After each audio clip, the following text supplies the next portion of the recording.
l'administrateur principal de Alerte RDC, une année après la chute de ville de Goma, prise par les rebelles du 1-23. Est-ce qu'on peut faire état des lieux? Qu'est-ce qui a marché? Qu'est-ce qui n'a pas marché jusqu'à aujourd'hui? Bon, merci beaucoup d'être venu nous voir. Certains appellent ça un anniversaire. Bien sûr que c'est un anniversaire, mais un anniversaire macabre parce que nous en avons subi un coup très désastreux. Et oui, une année après la prise de Goma, et un peu plus de 3 ans, je crois, depuis la prise de Bunagana, le départ était là-bas. Aujourd'hui, si quelque chose a marché, oui, bien sûr qu'il y a eu quelque chose, il y a eu une évolution, mais la question c'est de savoir une évolution dans quel sens, selon qu'on se trouve d'un côté ou de l'autre. Une évolution plutôt négative pour nous en tant que République, en tant que nation, dans la mesure où notre pays est amputé d'un pan important de son territoire. Et nous n'avons plus de contrôle, ni administratif, ni sécuritaire, ni consort. Nous ne savons pas réellement ce qui se passe dans le chef de nos populations sur place, sinon des informations glanées ça et là au gré des intérêts. Et une évolution positive pour ceux qui occupent aujourd'hui notre pays parce qu'ils ont entre leurs mains des outils importants pour des discussions qui feront qu'au bout du fil, nous en tant que nation, nous en perdrons des plumes. Et pourquoi nous en sommes là? Nous en sommes là parce que nous n'avons pas mis en place l'intelligence nécessaire et suffisante dans la gestion de cette crise qui a commencé il y a bien des années de cela.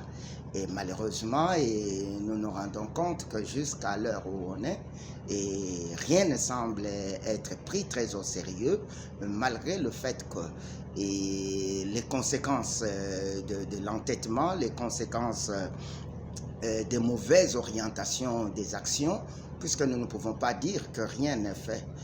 Les choses sont faites. Mais est-ce qu'on fait ce qu'il faut pour résoudre réellement un problème donné?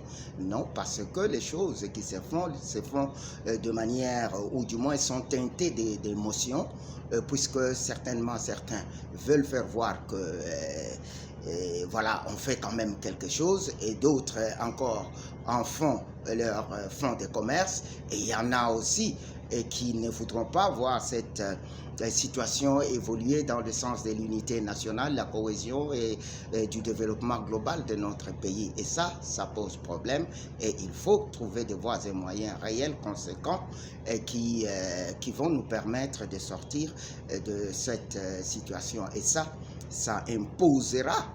nous imposera un dépassement de soi d'en haut jusqu'en bas, et un sens élevé de patriotisme et de responsabilité d'État. Sinon, on est mal barré. Alors, vous dites qu'il faut trouver des moyens pour sortir de cette crise, mais le gouvernement s'était engagé depuis un certain moment dans l'option diplomatique. Vous avez suivi le dialogue de Doha, de Washington. Est-ce que cela ne suffisait pas pour récupérer la ville de Goma et aussi la ville de Bukavu qui est tombée après Goma? Si c'était possible de récupérer Goma ou Bukavu, eh bien, Uvira ne serait pas tombé. Et donc, nous l'avons dit et nous n'en dirons jamais assez, il y a deux possibilités. En fait, il y a une possibilité pour garantir l'intégrité d'un territoire national. Et le seul moyen reconnu, c'est la défense de votre propre territoire. Or, sur le plan de la défense et sécurité, nous, en tant que nation, en tant que RDC, nous avons fait preuve de beaucoup de faiblesses. Et ces faiblesses ne sont pas forcément dues aux personnes physiques volontaires, c'est-à-dire dû à nos soldats qui sont très volontaristes dans le choix de leur métier, d'avoir choisi de pouvoir défendre leur nation, comme ça se disait autrefois, jusqu'au sacrifice suprême.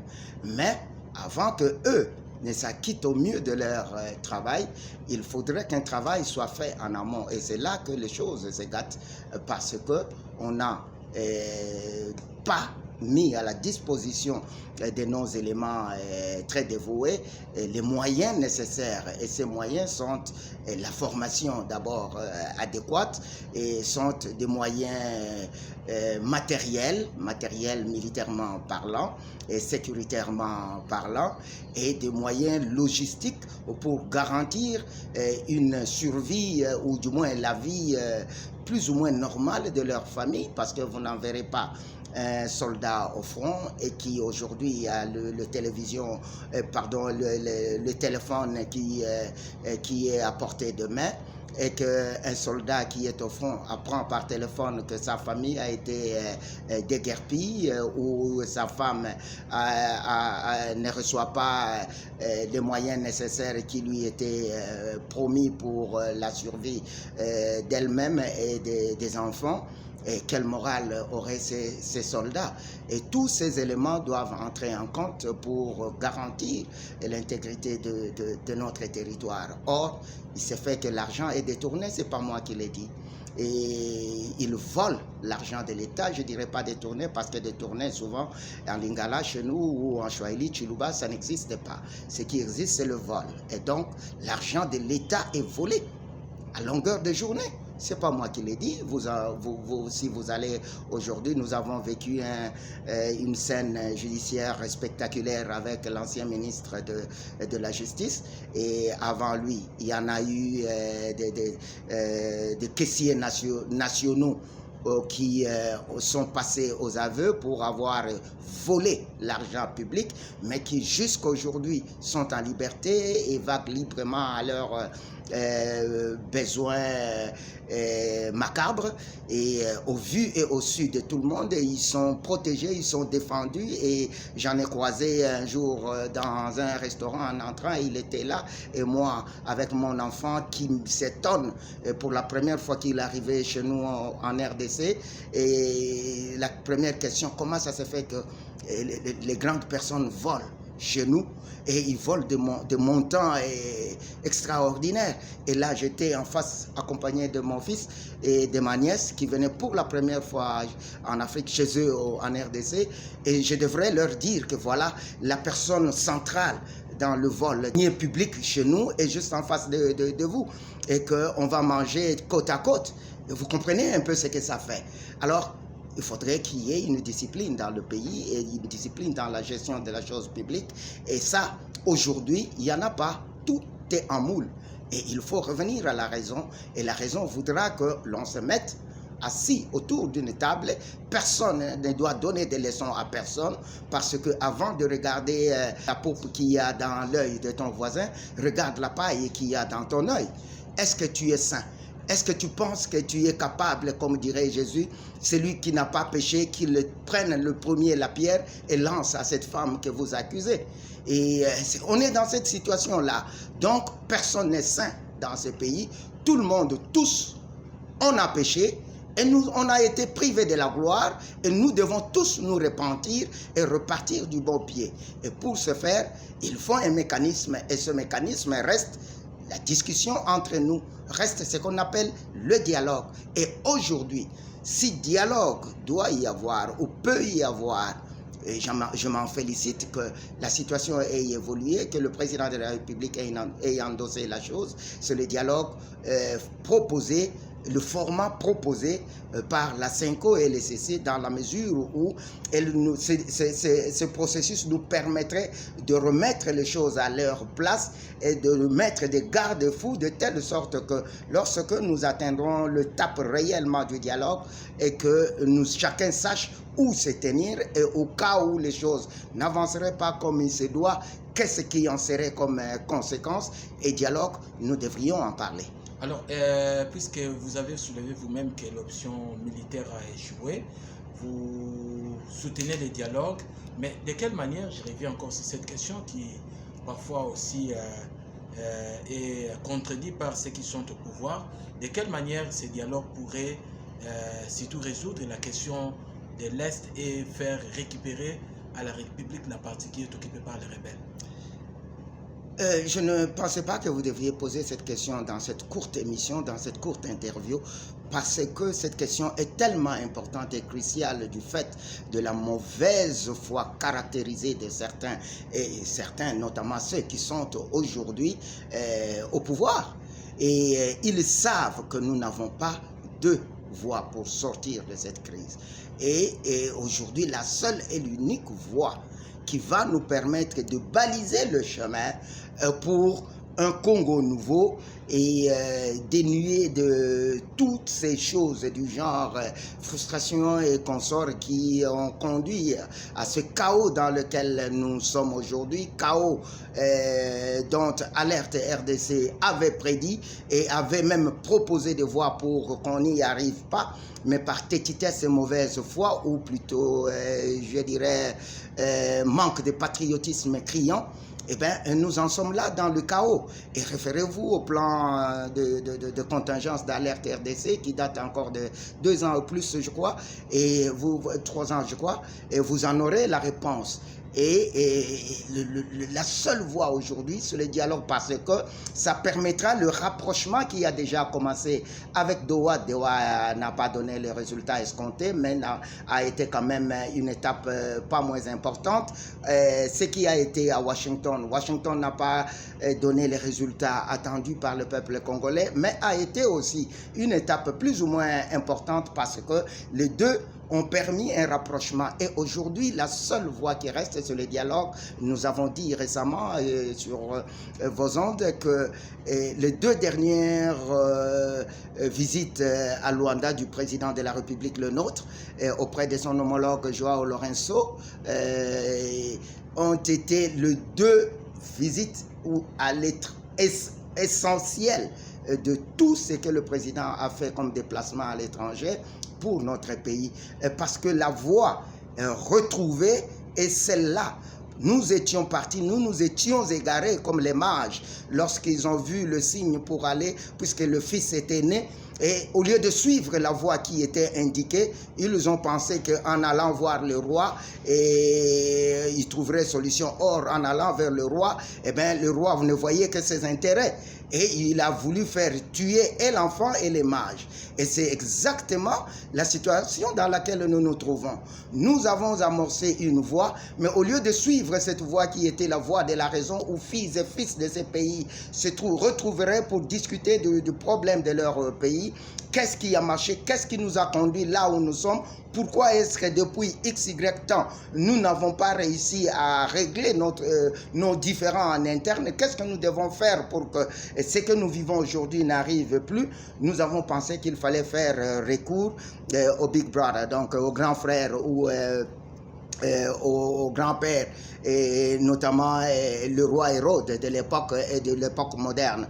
Et voilà que nous allons là-bas, le roi Hérode vous dit, bon voilà, oui c'est vrai, vous avez des biens importants là-bas, et bon allez-y, mettez-vous d'abord d'accord avec le petit qui vous menace là-bas, l'épine qui a au pied, et ne l'enlevez pas, mais essayez de l'aménager, ne marchez pas trop sur cette épine, parce que sinon ça va continuer à vous faire mal, mais ouvrez la voie pour que moi je vienne maintenant faire ce que je dois faire. Nous vivons juste une répétition de cette chose-là, et il faudrait être plus sage aujourd'hui.